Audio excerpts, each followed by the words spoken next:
Le dossier que vous allez voir maintenant est tout simplement stupéfiant. Car vous allez voir qu'une personne décédée depuis 3 heures a réussi, malgré son décès, à aller chez un notaire pour vendre ses vignes et qu'un an après son décès, cette même personne décédée a réussi à aller encaisser une assurance vie.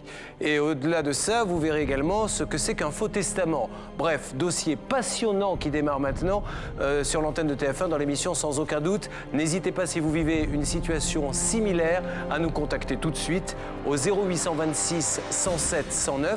0826 107 109 ou bien le net tf1.fr, rubrique Sans aucun doute.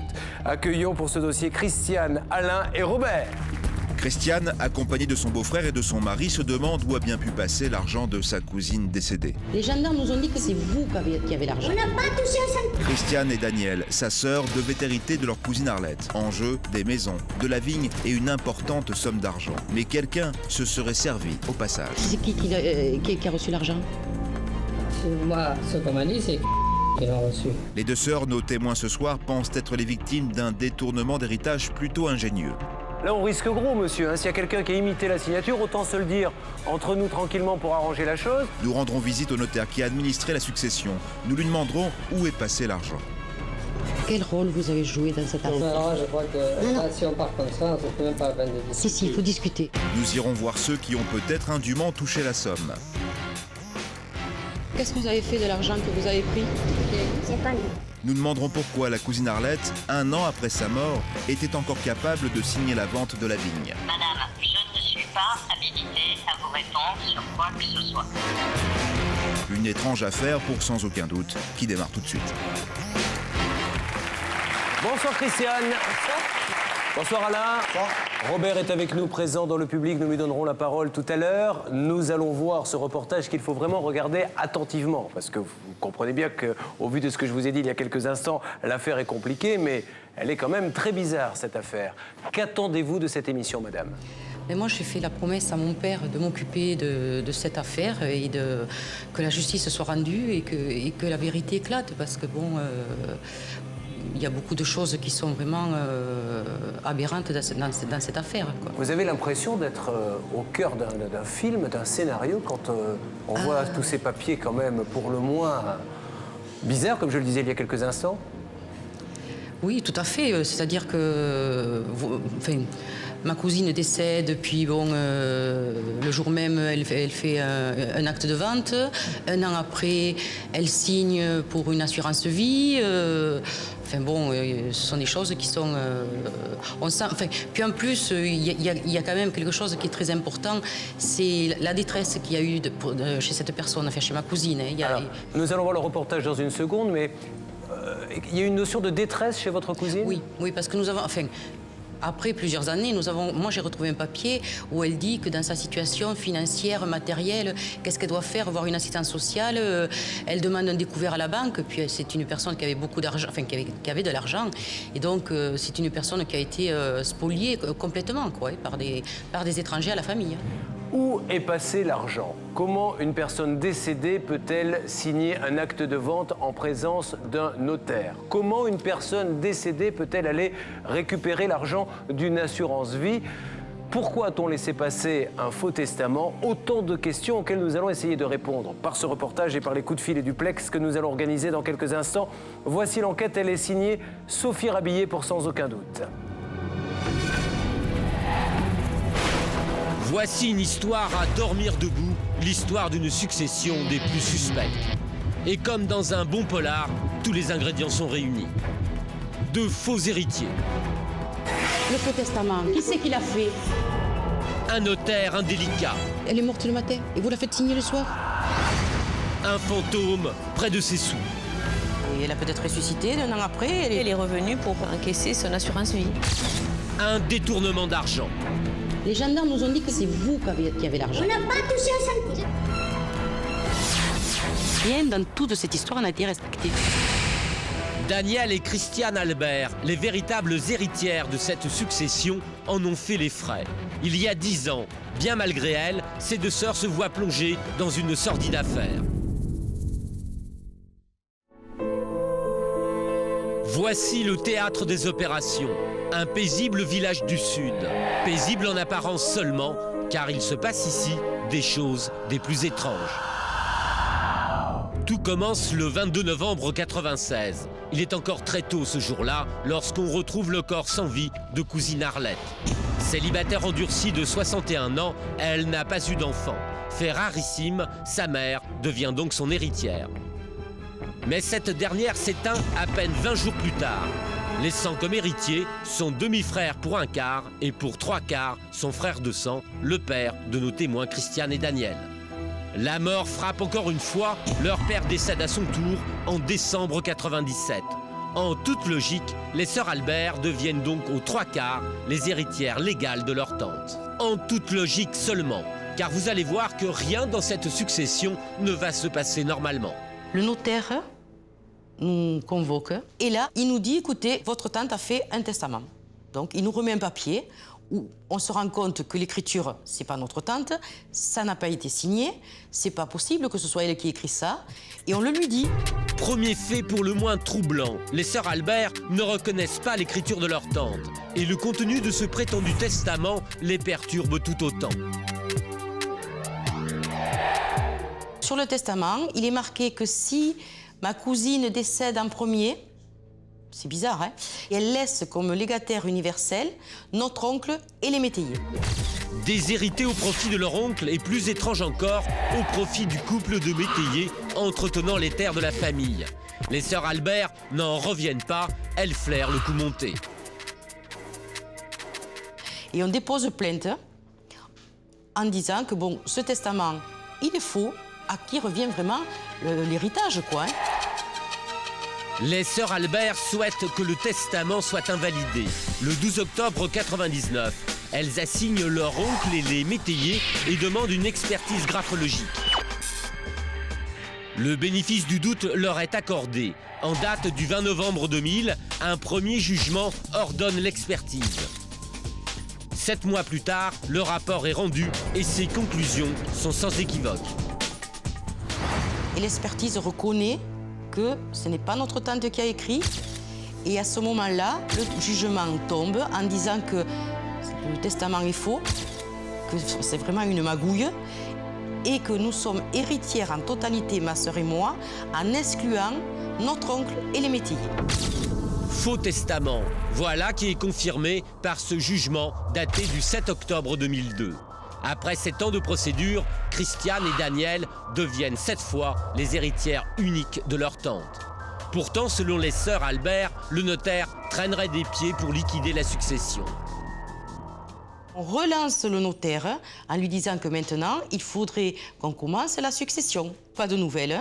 La colère me prend et le 5 mars 2003, on prend rendez-vous chez le notaire et avec à boire, à manger, un duvet. Et là, je lui dis que tant qu'il ne me donnerait pas les papiers, tout ce qui concerne la succession, plus les clés des 2 maisons qui appartenaient à notre tante, ben, je ne sortirai pas de chez lui et je ne partirai pas. Au bout de 3 heures, il a téléphoné aux métayers, parce qu'il faut savoir que c'était les métayers qui détenaient les clés depuis 7 ans. Les métayers remettent les clés aux sœurs Albert. Jusqu'à ce jour, ils étaient les seuls à avoir accès à cette maison, refusant ce droit à la famille. Pour la première fois depuis 7 ans, Christiane et Daniel pénètrent dans la demeure familiale. On nous a toujours privés, quoi, hein, puisqu'on ne pouvait pas, on n'y avait pas accès. Et là, c'est vrai que c'est quand même très dur, c'est très émouvant à ce moment-là. Et on voudrait quand même retrouver les cartes d'identité de notre cousine, nos racines, quoi. Bon, dans une maison, il reste quand même des choses. Il reste, quand on décède comme ça, il reste un porte-monnaie, il reste des cartes. Enfin, je sais pas, il n'y a rien. Il semblerait qu'un grand nettoyage ait été fait. Mais parmi les vestiges du passé, les sœurs Albert font toutefois une bien curieuse découverte. Elles mettent la main sur un acte de vente. Et là, on se rend compte qu'il y a une vente de vignes qui a été faite le 22 novembre 1996, le jour de la mort de notre cousine. Elle meurt le matin à 8 h et dans l'après-midi, elle va signer chez le notaire. Intrigués, Christiane et Daniel veulent comprendre. Elles découvrent que la vente de la vigne a bien eu lieu, mais 1 an avant le décès de leur cousine. Pourtant, celle-ci est revenue signer l'acte chez le notaire quelques heures après sa mort. Désormais, Christiane et Daniel observent à la loupe les papiers de la défunte. Un autre document va alors attirer leur attention. On trouve une assurance vie. Notre cousine avait contracté une assurance vie de 33 000 €. C'est là qu'on rentre dans le sordide de l'affaire. Notre cousine a peut-être ressuscité parce qu'elle a bien demandé le remboursement de son assurance vie, mais elle l'a fait le 7 novembre 1997, soit 1 an après sa mort. À en croire les documents retrouvés par les sœurs Albert, leur cousine, morte et enterrée en 96, réapparaîtrait donc de temps à autre dans le monde des vivants pour s'occuper de ses affaires courantes. C'est ainsi que le 15 septembre 97, la défunte sort de sa tombe, se glisse hors de l'enceinte du cimetière afin de rendre une petite visite à son assureur. Et ce, dans un seul et unique but, obtenir le rachat de son assurance vie. Quelques jours plus tard, l'assureur lui remet la somme en monnaie sonnante et trébuchante. Pour nous, là, c'est la colère, c'est beaucoup de choses qui commencent à nous prendre au ventre parce que bon, on se rend compte que bon, on a été un petit peu roulé dans la farine par pas mal de personnes. Les deux sœurs ne croient pas aux histoires de fantômes. Elles ont plutôt la conviction d'être les victimes d'une machination infernale. Pour savoir qu'est devenu l'argent, elles contactent l'assurance. On écrit à la compagnie d'assurance et là, on reçoit les papiers. Ça a été remis à notre cousine en espèces, les 33 000 €, le 7 novembre 97. Il faut savoir que notre cousine est décédée le 22 novembre 1996. Quelqu'un s'est servi des papiers, s'est servi de la carte d'identité, s'est servi de tout ça pour se faire passer pour notre cousine. On se rend compte vraiment là qu'il y a des gens malhonnêtes qui ont pris cet argent. Le 27 décembre 2003, les sœurs Albert portent plainte contre X. Une enquête est lancée. Mais à ce jour, Daniel et Christiane n'ont toujours pas obtenu les réponses à leurs questions. Et leur espoir diminue de jour en jour. Pourtant, lors de notre tournage, Daniel reçoit un courrier prometteur. Le procureur de la République leur annonce qu'il donne suite à leur plainte pour captation d'héritage. Abus de confiance aggravé, abus de confiance, recel et pour captation d'héritage, tout ça. 4 choses. 4 choses. Ce qui veut dire quoi? C'est qu'en fait, on est dans notre droit total. Tout est bon là, tout est bon pour nous, non? Oh, je sais plus là. Christiane et Daniel ont du mal à réaliser. Elles attendent pourtant cette nouvelle depuis 3 longues années. Aujourd'hui, enfin convaincus d'être dans leur bon droit, les sœurs Albert décident de demander des comptes à tous les protagonistes de cette histoire, à commencer par le notaire. La conversation est filmée en caméra cachée. Quel rôle vous avez joué dans cette affaire? Alors, je crois que là, si on part comme ça, c'est même pas la peine de discuter. Si, il faut discuter. Parce qu'on vous a fait confiance au départ. Vous êtes un homme de loi, on pensait que vous étiez quelqu'un d'honnête. Moi, je n'ai pas l'impression de ne pas avoir été honnête. Ah ben écoutez, nous c'est L'impression que l'on a. Le notaire n'admet pas ces accusations. Les sœurs reprennent donc point par point les irrégularités du dossier, à commencer par la vente de la vigne. Qui c'est qui a signé ce jour-là? Et ceux qui sont marqués. Ceux qui sont marqués, même celle qui est morte. Et quand elle a signé, c'était pas le 22, c'est pas le jour du décès. C'est pas le jour du décès qu'elle a signé? Non. Et elle a signé. Et pourquoi c'est marqué du 22 novembre 96? Ça, c'est la date de la dernière signature. Et bien, elle est morte le matin. Et vous la faites signer le soir? J'ai dit que j'avais fait l'erreur de ne pas noter la date où elle a signé. L'homme de loi finit par reconnaître son erreur. Autour maintenant du faux testament. Christiane l'interroge sur la nature de ses relations avec les métayers. À la limite, quelles étaient vos relations avec M. Vous les avez vraiment protégés, hein? Vous avez bien protégé ces gens-là. Pas protégé. Il ne faut pas oublier que l'héritage, c'est le travail de mes grands-parents et de mon père. C'est leur sueur. Vous comprenez ça? Christiane et Daniel vont évoquer maintenant la raison essentielle de leur visite, l'assurance vie.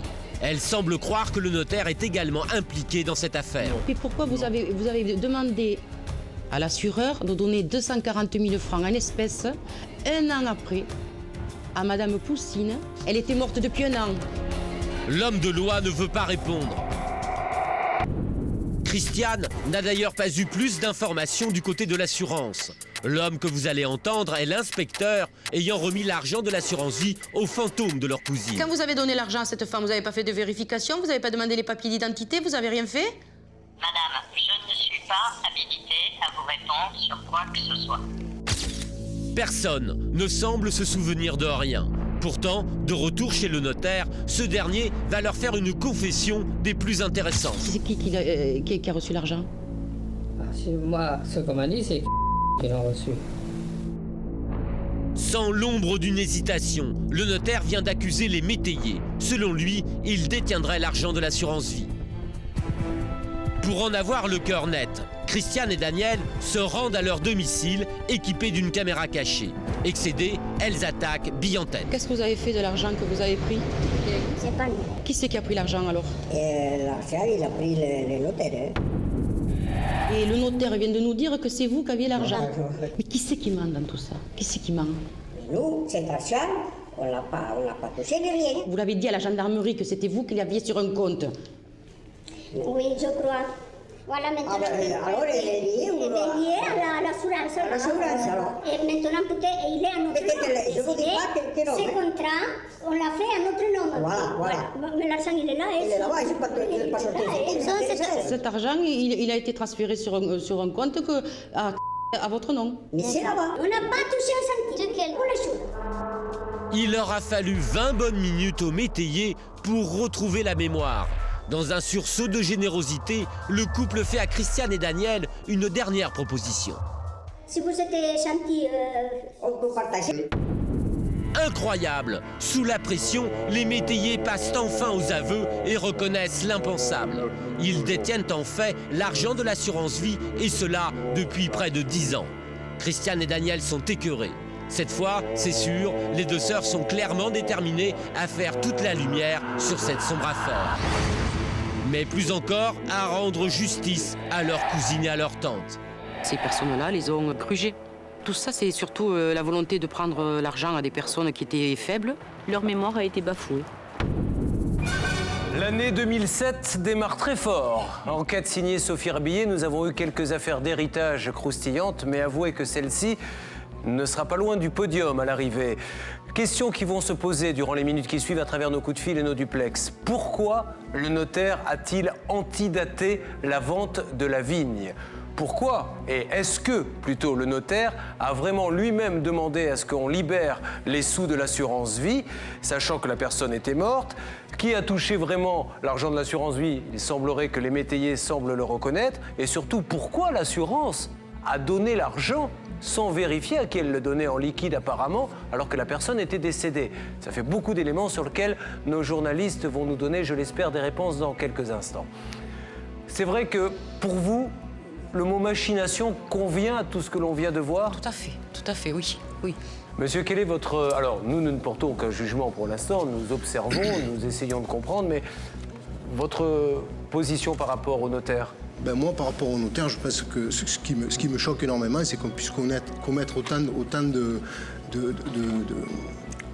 fautes, hein, dans une procédure, d'une part, de l'assureur également, et puis des métayers, je trouve quand même très regrettable qu'on puisse profiter de personnes décédées pour quand même récupérer une somme qui en fait ne leur est pas destinée. Alors nous allons donner la parole quelques instants à ce monsieur qui est dans le public avec nous, qui est votre beau-frère, madame, puisque vous êtes deux sœurs concernées par l'héritage, vous et votre sœur. Vous êtes l'époux de cette dame, monsieur. Je suis l'époux de Daniel. Est-ce qu'elle a été elle aussi très affectée par tout ça? Elle est très affectée. Et bon, elle ne peut pas plus se déplacer, mais bon, elle est de tout cœur avec nous. Vous n'avez rien pu voir, vous, l'entourage?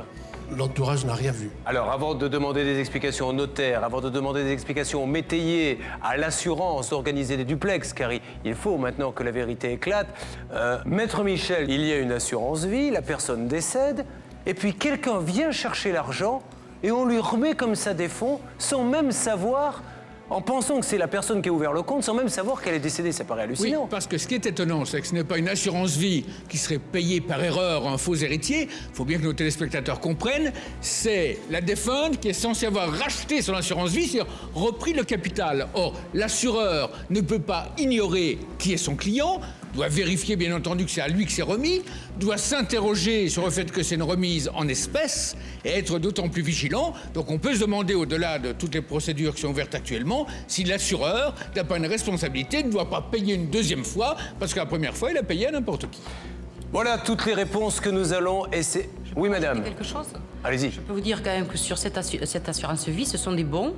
Il y en a pour 240 000 francs. Mais là, moi, je détiens les originaux pour 45 000 francs. C'est-à-dire ? C'est-à-dire que l'assureur a remis la totalité à la personne qui s'est fait passer pour notre cousine. Mais dans les papiers, quand j'ai pu rentrer dans la maison de mes grands-parents et voir, j'ai trouvé pour 45 000 francs de bons. Donc elle aurait déjà pas pu lui remettre la totalité, puisque c'est vous qui avez les originaux. Voilà. Vous êtes en droit d'aller les demander, vous, ceux-là. Non, mais je les demande, on ne veut pas me les donner, puisqu'on me dit qu'on les a déjà donnés à ma cousine qui est décédée. Mesdames et messieurs, préparez les palmes et le tuba, car là, c'est encore pire que ce que l'on pensait. Eh bien, il ne nous reste plus qu'à demander des explications à tous ces gens-là, au notaire pourquoi il a antidaté, aux métayers ce qu'ils ont fait de cet argent, à l'assurance comment elle a pu donner à quelqu'un de décédé croyant qu'elle était vivante de l'argent, alors qu'elle n'avait même pas les bons en sa possession, en tout cas pas l'intégralité. C'est parti, voici les premiers coups de fil. À ce stade de l'enquête, il apparaît évident que notre premier interlocuteur doit être le notaire qui a géré la succession d'Arlette, la cousine décédée de Daniel et Christiane. Sophie Rabillet, notre journaliste, se trouve précisément devant son étude et demande à lui parler. Ah, la porte s'ouvre. Bonjour, je suis désolée, je ne peux pas vous recevoir. Il ne veut pas nous recevoir. On ne peut pas donner de renseignements sur un dossier tant qu'il n'a pas eu que ça marche chez le notaire. Le notaire refuse de nous parler pour le moment. Il préfère demander un accord au président de la Chambre. Néanmoins, il a accepté de recevoir notre journaliste quelques minutes. Elle nous fait un compte-rendu de leur conversation. Sophie, vous êtes en ligne ? Oui, Julien. Alors, j'ai posé les 3 questions qui nous importaient. D'abord, c'était pourquoi il a fait signer la cousine quelques heures après sa mort. Alors là, il a levé les yeux au ciel en me disant que de toute façon, il ne pouvait pas me parler parce qu'il était couvert par le secret professionnel. Alors, je lui ai expliqué que nous avions Christiane et Daniel en plateau et qu'elles acceptaient qu'on parle du dossier. Alors, pour le coup, c'était cette fois-ci le secret de l'instruction. Alors j'ai quand même essayé de tenter une approche par rapport à la succession, savoir s'il était vrai que l'oncle avait reçu un quart de cette succession et que le reste était revenu à Daniel et Christiane. Là, il m'a dit qu'il aurait fait un courrier à Daniel et Christiane par rapport à cette succession. Il m'a semblé dire, entre les lignes, c'est ce que j'ai compris, qu'elles auraient reçu toute la succession. Donc là, il y a quelque chose qui est assez difficile à comprendre. Oui, enfin visiblement, madame n'est pas du tout d'accord avec ça. On lui demande pour qu'elle nous le confirme. Oui, j'ai... Est-ce que Christiane, il aurait fait un courrier à votre intention, vous expliquant effectivement la succession, et il m'a dit en tout cas que vous étiez au courant de tout et que la succession, vous l'auriez eue pleinement. Ah non, pas du tout. Il ne m'a jamais fait de courrier dans ce sens-là. Au contraire, il m'a toujours fait des courriers dans le sens disant qu'on n'était pas héritière, que ça devait revenir à mon oncle et au métayer. Et j'ai la déclaration de la succession sous les yeux où il y a marqué les métayers qui ont pris le 1/4 de tout. Parmi les éléments troublants de ce dossier, la parcelle de vigne vendue par Arlette, la cousine de Christiane et Daniel, à un ami de la famille. Seul problème, elle aurait signé l'acte de vente de cette parcelle quelques heures après sa mort. Nous voulons entendre le propriétaire de la vigne à ce sujet.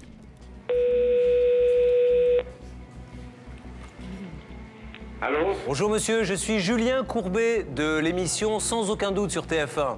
Oui. Et dans le cadre de l'enregistrement de mon émission, j'essaie de comprendre une situation qui est un petit peu compliquée. C'est pour ça que, pour ne pas dire n'importe quoi, je me tournais vers vous. Il s'agit des vignes que vous avez achetées à Arlette. Oui. Vous lui avez acheté des vignes, on est bien d'accord ? Oui. Alors, ce que j'essaie de comprendre, c'est pourquoi les vignes ont été achetées à un moment donné et que l'acte a été rédigé 1 an après, alors qu'elle venait de décéder. Eh bien ça, il faut le demander au notaire. Mais vous, quand vous avez acheté, vous avez donc acheté sans acte ? Ben, comment si, on a signé l'acte. Attendez, vous l'avez acheté donc 1 an avant son décès ? Oui. Bon, donc 1 an avant son décès, vous avez acheté ces vignes. Là, il y a eu un acte de fait ? Et bien sûr. Le problème, c'est que moi, je l'ai eu 1 an après. Donc elle s'est rendue sur place, elle a signé l'acte ? Non, l'acte, on l'a signé chez elle. Alors, qu'est-ce que vous en avez fait après de cette... Il y avait la présence d'un notaire? Bien sûr. Bon, et il repart avec le notaire? Bien sûr. Et 1 an après, c'est lui qui aurait régularisé cet acte quand il a pris le décès? Ah, bah ça, je ne le sais pas. Mais vous n'avez pas gardé un double, rien? Et non, écoutez, en principe, moi, j'ai souvent acheté des vignes, et je n'ai jamais, on n'a jamais l'acte de suite. En principe, on fait confiance au notaire, et voilà. Je vous passe l'une des cousines héritières. Vous vous êtes pas rendu compte que le jour de la signature de l'acte, c'était le 22 novembre 96, et Carlette était morte ce soir, le matin? Les initiales sur l'acte ne sont pas ses initiales à elle. Mais écoutez-moi, c'est Christiane. Oui, je peux... Attendez. Que l'acte, on l'a passé chez Arlette le 29 décembre 95. Donc il est venu chez vous le 29 novembre. Le 29 décembre. Mais vous, quand vous avez signé sur la table de la salle à manger de la cousine, il y avait bien marqué 29 décembre sur l'acte. Ah, mais vous croyez qu'on le regarde, ça, c'est fraîchement. Mais on le regarde, on fait confiance au notaire. Ah oui, bien sûr. Merci. Non, mais écoutez, Christiane, moi, j'aimerais que... Parce que je peux... Elle passera vous voir. Moi, j'ignore ce qu'a fait le notaire. Oui, vous inquiétez pas. Vis-à-vis de votre oncle, ou du moins de votre cousine, votre oncle, j'ai plus que la conscience tranquille. Vous avez payé, monsieur. De toute façon, vous avez payé ces vignes, donc c'est que vous ne comptiez pas les voler. Vous les avez payées, donc vous n'avez rien à vous reprocher de ce côté-là. Mais bien sûr. En vous souhaitant une bonne soirée, monsieur. Merci beaucoup. Voilà, au revoir. Au revoir. Je crois que ce monsieur est de bonne foi. De toute façon, il a payé. Il est forcément de bonne foi. C'est pas son intérêt de se retrouver aujourd'hui avec des vignes qu'il serait peut-être obligé de rendre alors qu'il les a payées. Mais est-ce qu'on peut imaginer le fait qu'en fait le notaire a laissé traîner, il apprend le décès et se dit, nom d'un chien, j'ai oublié de régulariser l'acte et de le faire en catastrophe, et du coup, il se plante dans la date. Le notaire a l'obligation de dresser l'acte immédiatement, il fait signer. Est-ce qu'il fait signer au parti, est-ce qu'il authentifie? C'est la date également. Donc ce qui est déjà invraisemblable, c'est dans l'hypothèse la plus favorable, il a fait signer un acte non daté au parti. Ensuite, l'acte, il a l'obligation de le publier aux hypothèques dans le délai de 2 mois. Manifestement, ça n'a pas été fait, puisque lui-même a encaissé sa provision des mois plus tard. Mais troisièmement, le notaire, il est là pour certifier la réalité, la sincérité de la date du prix du nom des parties. C'est-à-dire que pour couvrir sa responsabilité, pour qu'on ne vienne pas dire « j'ai oublié », vous avez oublié de dresser l'acte, il a fait postérieurement un acte post-daté, et un notaire, il est là pour certifier la réalité. Là, on a certifié quelque chose de faux. Sans être aussi catégorique, il faut bien admettre que concernant la date de la signature de l'acte de vente de la vigne, seul le notaire détient les réponses à nos questions. En attendant de l'entendre, nous voulons interroger le couple de métayers pour lui demander comment et pourquoi il a été désigné comme héritier d'une partie de l'héritage d'Arlette. Pourquoi également il détient sur un compte en banque le produit de l'assurance vie de la défunte, 219 740 francs, soit 33 499 €. Il faut, là aussi, rappeler que cette somme a été débloquée avec la signature d'Arlette le 7 novembre 1997, c'est-à-dire près d'1 an après sa mort. Alors, comment se fait-il que sur la lettre, ça soit Arlette qui est signée, alors qu'elle était décédée? Ah, mais ça, je ne sais rien, hein. Mais attention, monsieur, parce que nous, si on n'a pas la vérité, si on ne trouve pas d'explication, on va téléphoner à l'assurance, on va leur demander, il va y avoir une analyse graphologique, etc. Là, on risque gros, monsieur. Hein. S'il y a quelqu'un qui a imité la signature, autant se le dire entre nous tranquillement pour arranger la chose. Moi, je ne sais pas qui grandir en plus. Oui, mais monsieur, moi, il y a quelque chose qui m'inquiète, c'est que vous leur avez proposé de leur donner la moitié quand ils sont venus vous voir la semaine dernière. Oui, nous on a dit que s'il pouvait s'arranger, on s'arrangerait. Voilà, justement. Monsieur, moi je préfère qu'on s'arrange, enfin pour vous, parce que moi j'ai rien à voir là-dedans. Oui. Il vaut effectivement mieux s'arranger. Non, dites-nous la vérité. Vous avez récupéré la vérité, hein. Donc vous vous dites que vous étiez bénéficiaire. Donc ça veut dire que quelque part, il existe un contrat d'assurance dans lequel il est marqué que vous êtes bénéficiaire. Oui. J'ai sous les yeux un papier. Oui. Ce papier, c'est une espèce de bon de retrait. Enfin, c'est une quittance. Une quittance, comme quoi l'argent a été touché. Oui. Il y a marqué fait à, peu importe, le 7/11/97, reçu de monsieur, c'est le nom de l'assureur, la somme de 219 740. Oui. C'est écrit à la main, donc par celui qui a touché l'argent. Et il y a marqué signature Poussine. De la même écriture. De la même écriture. Donc, ça veut dire que celui qui a touché l'argent a signé Poussine. Oui. Donc, si on fait une analyse graphologique, monsieur, et si on n'a pas l'explication aujourd'hui, on va la demander, cette analyse graphologique, on va savoir qui a écrit ça. Oui. Et si c'est vous, monsieur, qui avait écrit Poussine, quand vous avez touché l'argent, il vaut mieux me le dire maintenant qu'on arrange les choses. Croyez-moi, parce que c'est gravissime. Oui, non, mais je comprends bien. Mais je n'ai pas signé, moi. Donc ce n'est pas vous qui avez reçu, qui avez signé ce papier. Et quand l'autre jour, ils sont passés, non, et l'autre jour, ils sont passés ici, ils me sont dit qu'ils m'avaient donné des sous en liquide. Moi, je n'ai pas touché un centime en liquide. Non, oublions le liquide. Moi, je ne comprends pas comment se fait-il que sur la quittance de remise de l'argent, en plus, il y a le nom d'un assureur qui existe, on va l'appeler, bien sûr, cet assureur, pour qu'il nous donne des explications. Pourquoi il y a marqué « reçu ce jour la somme de 219 740 ». Signé Poussine. Donc cette écriture-là, on peut la faire analyser. Si vous me donnez un petit bout de... Comme vous êtes qui s'occupe de toute l'affaire, nous, on ne sait rien de tout. Là encore, on nous renvoie vers le notaire. Reste que l'argent de l'assurance vie d'Arlette est détenu par nos métayers. Ils prétendent par ailleurs ne pas en avoir dépensé un centime. Pour s'assurer de leur bonne foi quant à la manière dont ils ont obtenu les fonds, Julien Courbet leur propose d'écrire quelques mots sur un papier afin de comparer leur écriture avec celle figurant sur le document qui a permis de débloquer la somme. Les métayers sont d'accord. C'est Sophie Rabier, notre journaliste toujours sur place, qui se charge de récupérer le papier de témoin. Mais arrivé au domicile des métayers, les choses ne vont pas se passer comme prévu. La suite, dans un instant, sur TF1.